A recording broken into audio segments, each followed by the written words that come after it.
Welcome to Eternal Manna, the daily broadcast of Grace Gospel Church. We are so glad that you have joined us today. And again, we want to encourage you that after you listen to this devotional, do pass it on to some of your friends so that they too can be encouraged in their faith and walk with God. Today, we are coming to Psalm 4, and I'm going to read verse 1. O God, you have declared me perfect in your eyes. You have always cared for me in my distress. Now hear me as I call again. Have mercy on me and hear my prayer. Now, there are 5 things we can learn from this one verse. Firstly, God had declared the psalmist perfect in God's eyes. Now, how can that be? All of us are sinners. All of us are wayward sheep. We are all sons of disobedience.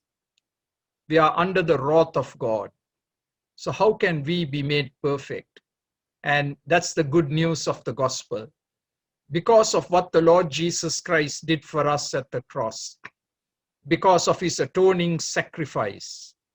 And when we acknowledge that we are sinners and we reach out and embrace the Lord Jesus Christ to be our personal Lord and Savior, we are declared righteous.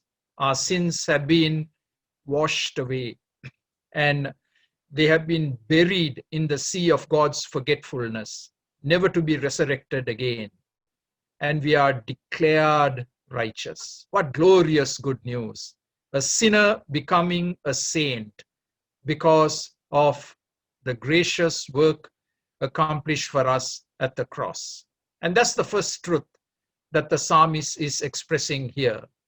God has declared him perfect, righteous, because the psalmist has accepted God's provision of salvation. The second thing that we learn is the psalmist says, God always cares for us in our distress. I love that word always. It's not just once in a way. Every single time we run into problems and we have sorrows and we have distresses, God cares for us. And that's a message we all need to hear today, isn't it? In these days of COVID and severe restrictions, in these days of fear, you need to be reminded again, I need to be reminded again that God cares for us. He always cares for us. And he relieves us in our distress. He does not leave us the way we are. He comes to our rescue. He comes to our aid. And he relieves us in our distress. And he can choose whatever means that he can employ in order to bring about that rescue and relief. So look to the Lord for his deliverance in your distress today. The third thing the psalmist says is, now hear me as I call again. And again, you'll notice that the psalmist loved to pray. He loved to go to God in prayer. And he's telling the Lord, Lord, it's me again. Lord, I hope you're not tired of me coming to you over and over again like this, repeatedly coming to you. Oh God, please give me another hearing. Now the psalmist need not have worry because God's ears are always open to the cry of the righteous. We can disturb God anytime. We can come to him anytime with our prayers. We will never get a busy signal. The Lord is always listening. The Lord will hear and the Lord will respond. So I want to encourage you to become a man, a woman of prayer.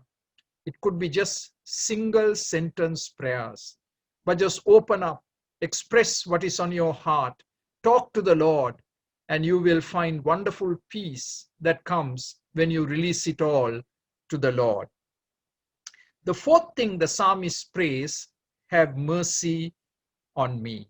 Have mercy on me. You know, that's a prayer that will never ever go unanswered, because every time you plead for God's mercy, you will receive God's mercy. I remember the publican in the New Testament, this notorious sinner who went to the temple with just one prayer: God, be merciful to me, the sinner. And the Lord Jesus said that man went home justified because he acknowledged his sinful condition and he pleaded for God's mercy. I want to encourage you to plead for God's mercy, and you will receive mercy when you ask for mercy. And the fifth thing that the psalmist says is, hear my prayer. God, please give me your undivided attention, and please, Lord, respond to my prayer. Hear my prayer is not just only hearing it with the ears, but the will being activated to do something. The psalm is saying, God, take action. Lord, please take some action. In my dire situation, Lord, take some action. God, intervene for me. God, intervene for me. So I don't know what you're facing today. We all have our challenges. But when you look to the Lord, when you call upon him, when you cry to him, he will hear and he will respond and he will intervene. So be encouraged, talk to the Lord, and he will come through for you. God bless you this day. Amen. For more videos like this, please subscribe to our YouTube channel, Grace Gospel English Church Toronto. Thank you.